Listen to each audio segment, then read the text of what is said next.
Hey guys, welcome to Just Be Handy. I just put this McCulloch chainsaw, the Timber Bear, back together with this 28-inch bar, and I just ran into an issue. Here it is what I ran into. You can see the chain is very loose, and I don't have any more adjustment on the adjuster. As you can see here, the adjuster is all the way, and I can't move it anymore. So I will show you what I found on the McCulloch website and why I ordered what I ordered and what ended up happening.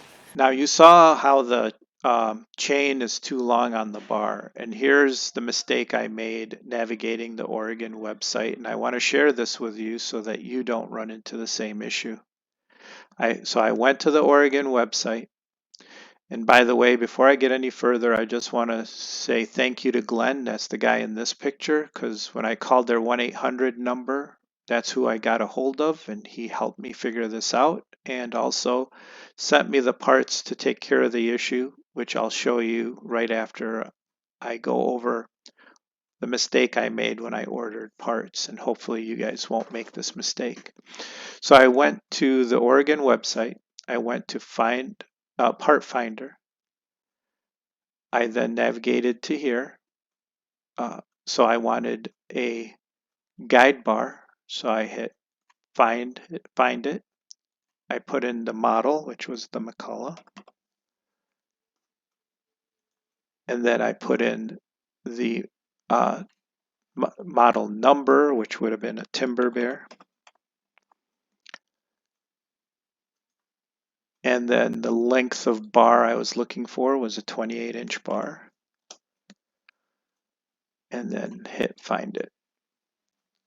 And now it brings up the chain options and a bar option. And here's where I went wrong. I went ahead and ordered chain. I ordered the full chain, and I ordered a skip tooth chain. And then I ordered the bar. I did not pay attention to this right here. The amount of drive links needed for that bar is 92, and these chains are 93 drive links.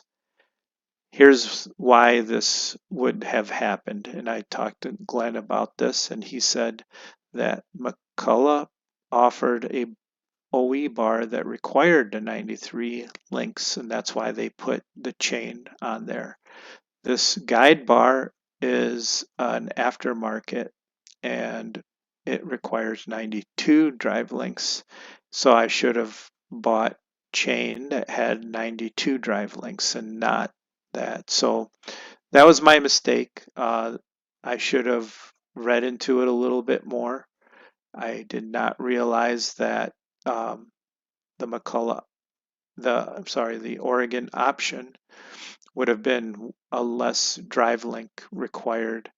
I wish they would have put the chains that go with that guide bar under here to help someone like me who's a DIYer figure this out. But nonetheless, Glenn was kind enough to send me some chain links so I could adjust and get rid of one of the drive links, and I'll show you how I did that next. All right, guys, as you saw, I did get the 93 link chain, so now I've got to make it into a 92 link chain. I looked through the whole chain, and this is the only place where you see these two 72 markings next to each other, and as you can see, there's an extra drive link in between, where everything else, as you see here, has only the one link in here without the drive link. So they're kind of directly connected, where here you have an extra drive link. You see that number 72. And so we're going to remove this one and then connect from here to here so it will be the same as this. And to do that, what I did is I took this board and I just used a table saw and kept the saw blade kind of shallow and just did 3 table saw widths to mimic the size of one of these links, so when I punch it through, it'll fall through for me. But what we're going to do is grind off this pin here, here, here, and here, so we can knock through a full link, this one and this one, knock off the backside. And like I said, Glenn sent me the replacements so that I could connect the chain afterwards. So here's the link that we'll need to go in place of the drive one that we take out. So we'll remove this pin to be able to get rid of that link here, this pin and this pin to get rid of that link there, and then connect them with this. This will go from under the underside.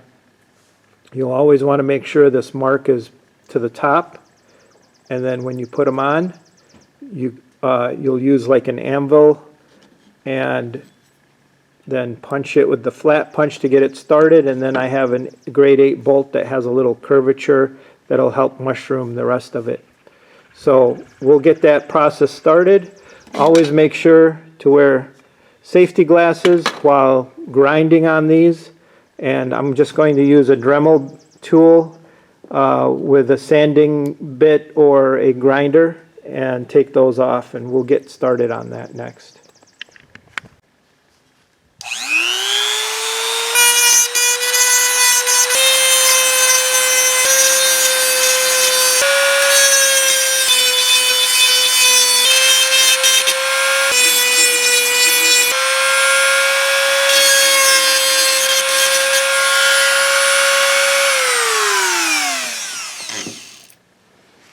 Okay, so now we've gotten those pins ready for the hammering, to hammer them out with the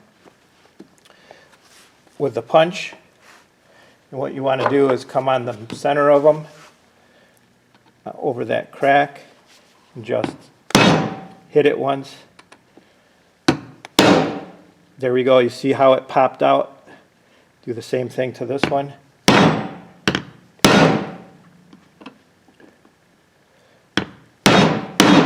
There we go. See, now that first link is out. We need to take this one out, and we'll be close to getting this chain done here.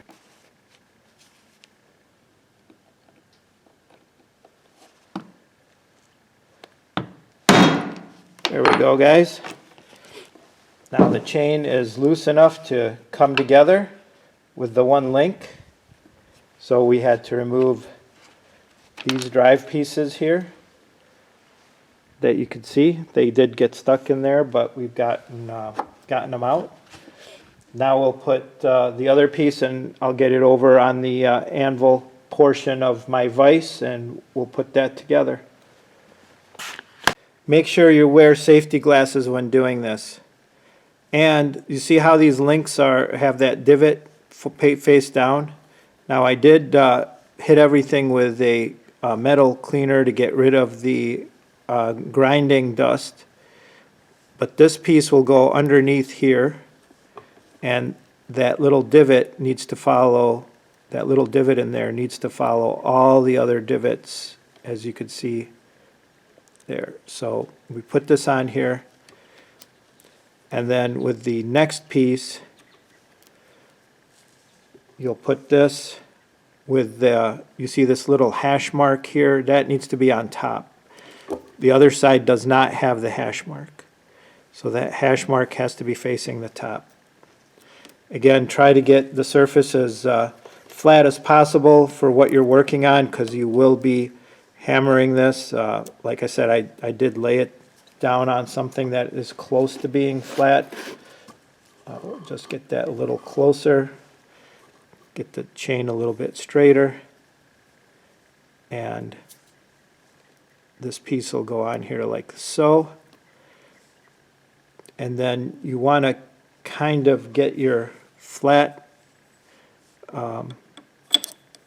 punch on there, and then use the big persuasion hammer. And just take it easy so you don't get your fingers mashed. So go to the one side and keep it going till you get that deformed enough so it doesn't pop out anymore. And I know some guys like to use a ball peen hammer and go to town on it, but I like doing it this way a little bit more.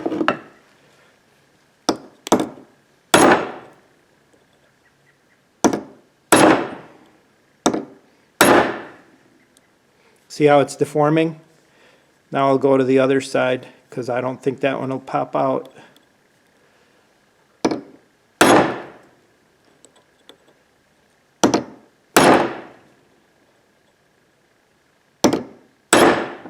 Okay, then hit the other side again. Take your time, don't rush, because you could mash your fingers pretty good or hit something you didn't want to hit. And as you can see, it's not too high a lift for me to do. Here, I'll take you back just a little bit so you can see more. Then just keep going back and forth once you get them on there fairly well. And then you don't want to pinch these so that it doesn't move. You want to keep doing it and checking that you're getting the right deformation. Maybe put it a little bit on the edge to have it mushroom out a little bit more. Now I'm going to use this grade 8 bolt, put it on there.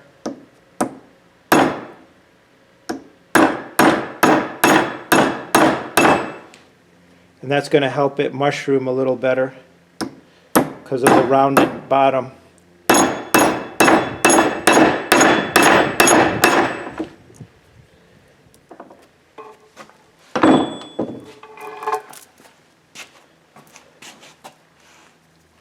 All right, guys, what do you think? You get the idea. It mushroomed it pretty good. All right, guys, so here's the final product after taking off that one link. We can get it finally tightened, and a good telltale sign that it's done right is that you should see the adjuster kind of in the middle of the stroke, not at the end of the stroke like it was. And see, it's almost to the end, but not all the way to the end. There's quite a bit of adjustment left in it. So that will tell you that it's the right adjustment. So I'll put this back on and then run it for you, and we'll go from there.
Alright guys, again, when you get a bar, a new bar, check to make sure you know how many drive links there are. See right there it says 3/8 92 drive links.